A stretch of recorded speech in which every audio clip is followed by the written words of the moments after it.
मंत्रिपरिषद के मेरे साथी श्रीमान अरुण जेटली जी, श्रीमान जयंत सिन्हा जी, आईडीएफसी बैंक के चेयरमैन श्रीमान Anil Baijal ji, MD and CEO doctor Rajiv Lal, उपस्थित सभी वरिष्ठ महानुभाव, मैं आईडीएफसी बैंक को बधाई देता हूं कि 18 साल की यात्रा कोई बहुत बड़ी नहीं होती है, लेकिन 18 साल की इस छोटी सी यात्रा में भी उन्होंने भारत के नक्शे पर अपनी एक जगह बनाई है। लेकिन अब तक जो उन्होंने जगह बनाई थी वो ईंट, चूना, माटी, पत्थर, टार इसी के द्वारा बनाई थी। कभी रोड बनाए, कभी बिल्डिंग बनाए, कभी पोर्ट बनाए, लेकिन अब वो जीवन निर्माण की दिशा में कदम रख रहे हैं। और मैं मानता हूं कि 18 साल में जो चुनौतियां आपको मिली हैं, अब शायद ज़्यादा चुनौतियों आपके सामने हैं, क्योंकि वो एक लिमिटेड क्लाइंटेज होता है और आपको अपनी गाड़ी को आगे बढ़ाना होता है और कुछ चीज़ें उसमें एश्योर्ड होती हैं, पहले से पता होता है कि भाई इस प्रोजेक्ट का क्या होगा, क्या रिफंड होगा, क्या रेवेन्यू होगा, बैंक की क्या स्थिति रहेगी। ये वो क्षेत्र नहीं है और इसलिए एक इंजीनियर का काम सरल होता है, लेकिन एक शिक्षक का काम बड़ा भारी होता है, क्योंकि शिक्षक को एक जीवन तैयार करना होता है, इंजीनियर को इमारत बनानी होती है। आईडीएफसी अब तक जो काम करती थी, अब उसको शिक्षक का रोल भी अदा करना होगा। और इसलिए मुझे लगता है कि आने वाले दिनों में इन चुनौतियों के बावजूद भी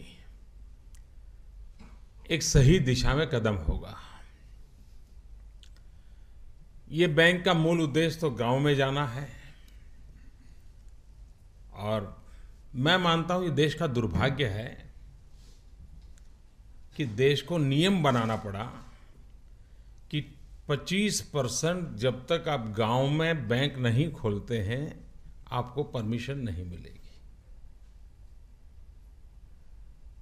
मैं मानता हूं ये नियम बनाने की जरूरत नहीं पड़नी चाहिए थी, लेकिन पड़ी, क्योंकि हम लोगों ने कभी भी हमारे ग्रामीण जीवन के पोटेंशियल को समझा नहीं और अर्बन लाइफ, गवर्नमेंट मशीनरी, वहाँ पर इन कारोबार को चलाने के लिए बहुत अवसर होता है और इसलिए एक प्रकार से बैंक को चलाना, बैंक का ग्रोथ कंटिन्यू करना, ये ज़्यादा चैलेंजिंग वर्क नहीं है और इस तरफ ध्यान नहीं गया। लेकिन पिछले कुछ वर्षों में ये ध्यान में आया है और हर किसी की नज़र गई है कि भारत में ग्रामीण जीवन भी एक बहुत बड़ा ग्रोथ सेंटर बना है। आपको मालूम होगा जब टेलीकॉम इंडस्ट्री आई और उनको जब भी स्पेक्ट्रम दिया जाता था और गांव की बात कहते थे तो वो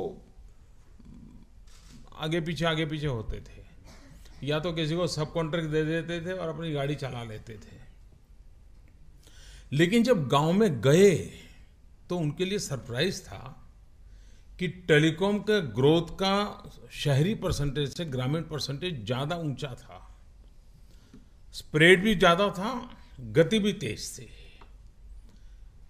और इस अर्थ में उनके लिए वो गांव के व्यक्ति का कम्युनिकेशन ज़्यादातर अन्य शहरों से होता था, इसलिए इनकम का लेवल भी ज़्यादा था।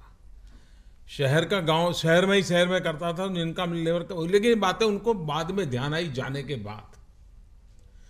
मैं समझता हूं बैंकिंग सेक्टर के लिए भी अब ये अनुभव आने वाला है। बहुत तेजी से ग्रामीण अर्थव्यवस्था भारत के जीवन को एक ताकत दे रही है, बड़ा बदलाव आ रहा है। एक बात और भी है, जैसे अरुण जी ने बड़ा विस्तार से बताया कि अब बैंकिंग जीवन बदल चुका है, अब वो मोबाइल बैंकिंग ही चलने वाला है। प्रीमाइसिस लेस, पेपरलेस, यही बैंक की पहचान होने वाली वह है। न जिसमें कोई प्रीमाइसिस होगा और न ही कोई पेपर होगा, और उसके बाद भी बैंक चलेगी, लोगों को पैसे मिलेंगे, लोगों का कारोबार चलेगा। और धीरे धीरे हमारे देश में ये स्थिति आने वाली है कि करेंसी भी, शायद आज जो करेंसी प्रिंट करने का खर्चा होता है वो भी धीरे धीरे कम होता जाएगा, क्योंकि ये कारोबार इस प्रकार से बढ़ने वाला है। और हमने भी देश को उस दिशा में ले जाना है। और जैसे जैसे हम टेक्नोलॉजी के सहारे बैंकिंग करेंगे, जब हम पेपरलेस बैंक की व्यवस्था करेंगे, करेंसीलेस कारोबार चलाएंगे, तो काले धन की संभावनाएं धीरे धीरे जीरो की तरफ चली जाएगी। और इसलिए इस सारी व्यवस्था का उपयोग एक उस दायरे में होने वाला है जो देश के मूलभूत कुछ बातें हैं जिसको एड्रेस करने वाला है। आईडीएफसी उसकी बिगिनिंग कर रहा है, मध्य प्रदेश से उनका प्रारंभ हो रहा है, वो भी उस इलाके जो एक प्रकार से आदिवासी क्षेत्र से जुड़े हुए हैं, नर्मदा के तट के साथ जुड़े हुए हैं, वहाँ से इस काम का आरंभ हो रहा है। ये भी आवश्यक है। आज सारा विश्व आर्थिक दृष्टि से भारत के प्रति एक बड़े संतोष की नज़र से देख रहा है, सिर्फ आशा की नज़र से नहीं, एक संतोष की नज़र से। उसको लगता है कि पूरे विश्व में इतना टर्मोइल आ रहा है, लेकिन एक भारत है जो स्थिर खड़ा रह पाया है। और ग्लोबल इकोनॉमी में भी किसी राष्ट्र का स्थिर इकोनॉमी को हैंडल करना, ये भी अपने आप में विश्व में संतुलन बनाने के लिए बहुत बड़ी भूमिका अदा करता है। और वो भूमिका भारत ने इस पूरे वैश्विक संकट के समय अदा की है। इतने बड़े तूफान के बीच भारत अपने आप को बना पाया है, और बना पाया है तो फिर आगे बढ़ने की संभावना भी उसमें बहुत ज़्यादा है। विश्व भारत के संबंध में ये अनुमान लगाता है कि भारत का पोटेंशियल इतना अपरंपार है, अभी तक आप टैप नहीं कर पाए। लोग ये नहीं करते हैं कि भाई आप कैसे आगे बढ़ोगे, अब कुछ टिक पाओगे कि नहीं पाओगे, बचोगे कि नहीं बचोगे, ये चर्चा नहीं। चर्चा ये है, अरे भाई इतना मौका है, आप ठंडे क्यों हो, ये सवाल पूछा जा रहा है। यानी सारे विश्व को लग रहा है कि आज विश्व के आर्थिक जीवन में सबसे अगर पोटेंशियल कोई एरिया है जहाँ ग्रोथ स्टोरी है तो वो हिंदुस्तान में है। और हमने भी देखा है, वर्ल्ड बैंक हो, IMF हो, बाकी जितनी रेटिंग एजेंसी हो, सबने कहा है कि भारत आज दुनिया की बड़े देशों की सबसे तेज गति से आगे बढ़ने वाली इकोनॉमी है। अगर ये ताकत हमारे पास है तो हमारा काम है कि हम फाउंडेशन को भी मजबूत करें और वर्टिकल भी जाएं। हम हॉरिजॉन्टल एंड वर्टिकल दोनों तरफ हमें आगे बढ़ना पड़ेगा। और हॉरिजॉन्टल जाने के लिए ये ग्रामीण जीवन में हम कैसे प्रवेश करें, हमारा व्याप कैसे बढ़ाएं, उसी प्रकार से हम नए नए क्षेत्रों को कैसे चुनें। अगर हम प्राइवेट सेक्टर देखें, प्राइवेट सेक्टर को पैसे देना ये सरकार के कुछ नियम है, जाते हैं। लेकिन मान लीजिए कहा गया कि भाई एग्रीकल्चर सेक्टर को पैसा देना है, लेकिन एक फर्टिलाइजर कारखाने को दे दिया, माना जाएगा एग्रीकल्चर सेक्टर, और हिसाब ठीक हो जाएगा भाई एग्रीकल्चर सेक्टर को दे दिया। इससे हमें बाहर आना है। हम एक सामान्य एग्रीकल्चरिस्ट को या गांव को ध्यान में रख करके, या 2-4-10 गांव के बीच में कोल्ड स्टोरेज कैसे बने, वेयर हाउसिंग की व्यवस्था कैसे हो, उसमें बैंकिंग कैसे हो, हम वैल्यू एडिशन में कैसे मदद कर सकते हैं। हम सिर्फ एग्रीकल्चर सेक्टर को पकड़ें, आज मैं समझता हूं कि इतनी संभावनाएं पड़ी हुई है। हिंदुस्तान का किसान आज दुनिया के साथ अपने आप से तालमेल करने की कोशिश कर रहा है। आपने देखा होगा, ये महिला अपना नंबर अंग्रेजी में बता रही थी, मोबाइल नंबर अंग्रेजी में बता रही थी। अब ये कोई ज़रूरी नहीं है कि उन्होंने किसी क्रूज में जाकर के पढ़ा होगा, लेकिन अब धीरे धीरे करके सब चीज़ें समाज जीवन में सहज हिस्सा बन रही हैं। ये इस ताकत को पहचानना, यही तो सबसे बड़ी खूबी है। हम इसको अगर ताकत मानते हैं भाई हाँ ये बदलाव है, क्योंकि मेरा तो अनुभव है, मैंने एक बार कहीं वर्णन भी किया था। मैं गुजरात में जब मुख्यमंत्री था तो एक बहुत ही पिछड़ा तहसील है हमारे यहाँ धर्मपुर के पास, वलसाड़ जिले में, ट्राइबल बेल्ट है। अब मेरा मुख्यमंत्री रहते हुए वहाँ कभी कार्यक्रम नहीं हुआ था, तो मैंने आग्रह किया, मैंने कहा मुझे वहाँ जाना है, कोई कार्यक्रम नहीं होगा तो ऐसे ही जाकर के एक पैड लगा करके वापस आऊँगा। तो फिर एक चिलिंग सेंटर के उद्घाटन के लिए कार्यक्रम बन गया। अब चिलिंग सेंटर क्या 50 लाख का होता है, छोटा सा क्या होता है, जो दूध लोग देने आते हैं उसको ट्रक आने तक उसको संभालते हैं, इतना ही होता है। मैंने कहा मैं उसके लिए जाऊंगा। फिर वहाँ जनसभा करनी थी तो जगह नहीं थी, क्योंकि जंगल है तो कोई जगह नहीं थी। तो एक स्कूल थी दूर 2-2.5 किलोमीटर, स्कूल में फंक्शन था। लेकिन इस कार्यक्रम के लिए उन्होंने 50 के करीब आदिवासी महिलाओं को बुलाया था, दूध भरने वाली जो महिलाएं होती 50 को बुलाया था। जहाँ चिलिंग सेंटर था वहाँ सभा में तो अलग था माहौल। मैं हैरान था जब चिलिंग सेंटर में उद्घाटन वगैरह हुआ, ये महिलाएं सारी मोबाइल से फोटो निकालती थी। आदिवासी महिलाएं मोबाइल से फोटो निकालती थी, तो मुझे जरा सरप्राइज हुआ। मैं उनके पास गया, मैंने कहा ये फोटो निकाल के क्या करोगे? उन्होंने जो जवाब दिया वो और आश्चर्यजनक था। उन्होंने कहा हम इसको डाउनलोड करवा देंगे। अब ये डाउनलोड शब्द उनको मालूम था, डाउनलोड कैसे होता है, कहाँ होता है, ये पता था। इसका मतलब ये हुआ कि हम कहाँ तक पहुँचे हैं, इसको हम किस प्रकार से आने वाले दिनों में हमारी ग्रोथ स्टोरी का हिस्सा कैसे बनाएं और उस दिशा में हम कैसे काम करें। उसी प्रकार से हमारे नौजवान, उनको पढ़ाई के लिए सरलता से बैंक लोन की व्यवस्था क्यों ना हो।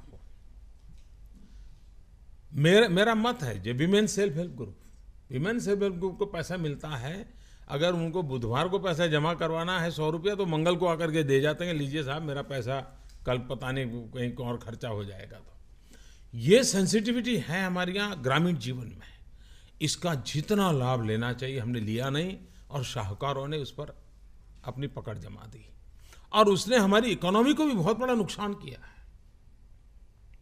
तो हमने एक विश्वास पैदा करना, एक गारंटी पैदा करनी है। मैं समझता हूं ये जो प्रयास है वो प्रयास उस परिणामों को जरूर अवश्य फल देगा। बैंकिंग सेक्टर में हमारी ये कोशिश रही है कि बैंक नेशनलाइज हुई तब तो बताया गया था भाई गरीबों के लिए होगा, लेकिन हमने देखा कि वो बहुत सीमित रहा। जैसे मध्यम वर्ग के परिवारों तक फैमिली डॉक्टर होता है, वैसे उच्च परिवारों का एक बैंकर होता है, बड़े ऊंचे घरानों का। और बीमार भी होंगे, लेकिन अगर बैंकर ने कहीं लंच डिनर रखा है तो जरूर जाएंगे, क्योंकि उनको पता है कि भाई इसका उनका कारोबार कितना महत्वपूर्ण है। ये अच्छा है, बुरा है, लेकिन है। मैं समझता हूं कि अब हमारे यहाँ न्यू मिडिल क्लास का हो, मध्यम वर्ग का हो, ये एक बहुत बड़ी ताकत उभरी है। हम उनकी तरफ ध्यान केंद्रित करके ऐसी व्यवस्थाओं को कैसे विकसित करें। मान लीजिए आपके सामने 2 प्रपोजल हैं। एक है कि कोई भवन बनाना है, सरकारी दफ्तर बनाना है, और दूसरी प्रपोजल है, किसी ने प्राइवेट में कहा है मैं यहाँ एक कॉलेज खड़ा करना चाहता हूँ, एक हायर सेकेंडरी स्कूल चालू करना चाहता हूँ, मुझे बैंक से पैसा चाहिए। अगर मैं बैंक में हूँ तो मैं पहली प्रायोरिटी उस स्कूल वाले को दूंगा, क्योंकि मुझे मालूम है कि वहाँ स्कूल बनती हैं तो फिर ऐसे 50 दफ्तर बनाने की ताकत उनके अपने आप आ जाने वाली है।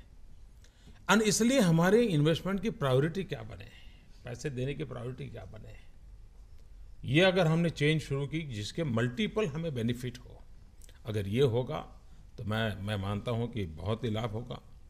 हमने जो फाइनेंशियल इंक्लूजन का एक जो मिशन उठाया है, अब जैसे अरुण जी बता रहे थे कि प्रधानमंत्री की जो हमने योजना बनाई, जिसमें हमने मध्यम वर्ग गरीब, धोबी हो, नाई हो, दूध बेचने वाला हो, अखबार बेचने वाला हो, उसको मुद्रा योजना के तहत फाइनेंस कैसे हो। इस देश में करीब 6 करोड़ लोग ऐसे हैं इस प्रकार के काम में, और उनका एवरेज कर्ज 17,000 रुपया है, 17,000 रुपीज, कुछ ज़्यादा नहीं है। लेकिन वे ये पैसे साहूकार से लेते हैं, बहुत ब्याज देते हैं, और वो अपना विकास विस्तार नहीं कर पाते हैं। मुद्रा योजना के तहत हमारी कोशिश है कि ऐसे लोगों को इस ब्याज के चक्कर से मुक्ति दिलाना और उनको फाइनेंशियल हेल्प लिबरली करना। हमने 50,000, 5 लाख, 10 लाख तक की उसकी व्यवस्थाएं की, 50 लाख की है। और अभी तो मैं समझता हूँ मुश्किल से 100 दिन हुए होंगे इस योजना को लॉन्च किए। अब तक 61 लाख क्लाइंट्स एंड करीब 35,000 करोड़ रुपीस ये वहाँ गया है। 35,000 करोड़ रुपया बाजार के अंदर नीचे जाना मतलब इकोनॉमी को कितनी बड़ी ताकत देता है वो। 35,000 करोड़ किसी एक शहर में डालने से उतना चेंज नहीं आता है जितना कि हजारों गांवों के अंदर 35,000 करोड़ रुपए जाता है तो इकोनॉमी में एक वाइब्रेंसी आना शुरू हो जाता है, नीचे से शुरू हो जाता है। और ये आने वाले दिनों में देखेंगे, और हमारी कोशिश ये है कि हम उसको आगे बढ़ाना चाहते हैं और इस काम को हम बढ़ाना चाहते हैं। हमारे देश में बैंकिंग सेक्टर के संबंध में 50 प्रकार के सवालिया निशान उठे, अपॉइंटमेंट से लेकर के, गवर्नेंस के लेकर के, पैसे देने के संबंध में 50 प्रकार के सवालिया निशान लगे। हमने आने के बाद एक दिन राउंड टेबल कॉन्फ्रेंस किया, चिंतन शिविर की, सभी बैंक के लोगों के साथ डिटेल में चर्चा की, उनकी समस्याएं क्या हैं, सरकार से अपेक्षाएं क्या हैं, कानूनी मुसीबतें क्या हैं, सारी चीज़ों की विस्तार से चर्चा की। आरबीआई भी मौजूद था, मैं भी था, अरुण जी भी थे, काफ़ी विस्तार से चर्चा हुई और उसमें से जो बातें आई उस बातों को हमने लागू करने का प्रयास किया है। हमने एक सप्तसूत्री योजना बनाई है, जिस योजना का मैं समझता हूँ कि हमारे देश में ऐसी चीज़ों की चर्चा बहुत कम होती है, लेकिन इसका बहुत बड़ा निर्णय है। और ABCDEFG ये सप्तसूत्री मेरा कार्यक्रम है। ये सप्तसूत्री कार्यक्रम बैंकों के जीवन में बहुत बड़ा बदलाव लाने वाला है। एक है हमारा ये अपॉइंटमेंट्स, बैंकों में उच्च पदों पर नियुक्तियों में सुधार लाने का हमने फैसला किया है और इसलिए हमने 1969 के बाद नेशनलाइज्ड बैंक में प्राइवेट सेक्टर के लोगों को भी लिया है, वरना नेशनलाइज्ड बैंक से लोग प्राइवेट में चले जाते थे। पहली बार ये रिवर्स ट्रेंड शुरू हुआ है, तो जिसमें एफिशिएंसी को हमने महत्व दिया है। B for bank board bureau, B3। ये B3 हमने पहली बार इस देश में लाए हैं कि बैंकों में जो भी नियुक्तियां होगी उसका सिलेक्शन टॉप रैंक के लिए ये बोर्ड करेगा। पॉलिटिकली मुझे पसंद आया उसको मैं एक डायरेक्टर बना दूं और वो वहाँ बैठ जाए और फिर बाद में जब लोन देनी हो तो वाया उसी से आ जाए प्रपोजल और फिर पता चले कि तो PM का आदमी बोल रहा है देना ही पड़ेगा। ये डूबने के पीछे कारण यही है और इसलिए हमने कहा है कि कतई हम नहीं करेंगे, सारे प्रोफेशनल लोगों को हम इस काम में लगाएंगे। C capitalisation. पिछले कुछ वर्षों में दिए गए ऋण में बैड लोन्स, उसके कारण संकट आया है। अब रोते बैठने का कोई अर्थ नहीं है और इसलिए हमने करीब आने वाले कुछ वर्षों में 70,000 करोड़ रुपया बैंक के अंदर डाल करके ये बैड लोन के कारण जो संकट है उसमें से हम बाहर लाने का कार्यक्रम कर रहे हैं। D distress of assets. कुछ क्षेत्रों में जहां यह समस्या गंभीर है हमने इंपोर्ट ड्यूटीज बढ़ाने का डोमेस्टिक प्रोड्यूसर को सहारा दिया है। आपने देखा होगा हमने स्टील में अभी किया, ताकि जिसके कारण स्टील जो बैंक के साथ स्टील उद्योग पैसा लेता था उसको एक ताकत मिले, तो हमने डिस्ट्रेस के लिए कई कदम उठाने की दिशा में हमने काम लिया है। 6 है नए डेट रिकवरी ट्रिब्यूनल, जिसमें हम बैड लोन्स रिकवरी इन सारे कामों को मैंने कहा ऐसे, जैसे पावर सेक्टर हम बहुत तेज गति से निर्णय पर जा रहे हैं। पावर सेक्टर को NPA की जो समस्या से जुड़ा हुआ है उसको कैसे हैंडल कर रहा है। एम्पावर। एम्पावर का मेरा सीधा सीधा मतलब था, जब मैं पुणे में गया था इस मीटिंग में, तब मैंने कहा था जीरो इंटरफियरेंस। आपको पॉलिटिकल लीडरशिप और एस्टैब्लिशमेंट से कभी फ़ोन नहीं आएगा कि इसके लोन के क्या करना है, लेना। और आज तक इतने महीने हो गए, एक भी जगह से खबर नहीं आई है कि ऐसा कोई प्रेशर है। प्योरली प्रोफेशनली चलाइए और बाहर लाइए। तो इस प्रकार से बैंक को एम्पावर करने की दिशा में हमने काम किया है। F, framework for accountability. बैंकों का परफॉर्मेंस मॉनिटर करने के लिए की परफॉर्मेंस इंडिकेटर्स हमने सेट किए हैं, ताकि हमें रेगुलरली पता चले कि भाई कहाँ जा रहे हैं, किस दिशा में जा रहे हैं। कितना जा रहे हैं वो नहीं, कितना तो संतोष कभी कभी दे देता है, लेकिन कहाँ और कैसे और कितने समय में, उस दिशा में इंडिकेटर्स को हमने बल दिया है। और लास्ट है जी, गवर्नेंस। हमारे बैंकिंग सेक्टर में गवर्नेंस को बल देना है। हमें टेक्नोलॉजी पर जाना है, ट्रांसपेरेंसी को लाना है। साइबर क्राइम की सबसे ज़्यादा संभावनाएं बैंकिंग सेक्टर, फाइनेंशियल वर्ल्ड पे है, या तो डाटा चोरी करने की है। ये दो ही सबसे बड़े क्षेत्र हैं, और इसलिए हमको एश्योर करना होगा हमारे गवर्नेंस को। तो ऐसे सप्तसूत्री, ये हमारी योजना के द्वारा इन 7 पिलर पर पूरा बैंकिंग सेक्टर को ताकत कैसे मिले, सरकार ने इतने महत्वपूर्ण इनिशिएटिव लिए हैं। मुझे विश्वास है कि आने वाले दिनों में भारत जिस तेज गति से आगे बढ़ रहा है, बैंक कंधे से कंधा मिलाकर के उसके साथ चलेंगे। कुछ क्षेत्रों में बैंक 2 कदम आगे होगी, और मैं समझता हूँ कि ये ताकत अल्टीमेटली भारत के जो निर्धारित लक्ष्य है और जिन माध्यमों से हैं, उन सबको मिलकर हम पूरा कर सकते हैं। आने वाले दिनों में IDFC को मेरी बहुत बहुत शुभकामनाएं हैं। वो इस क्षेत्र में बहुत प्रगति करे। बहुत बहुत धन्यवाद।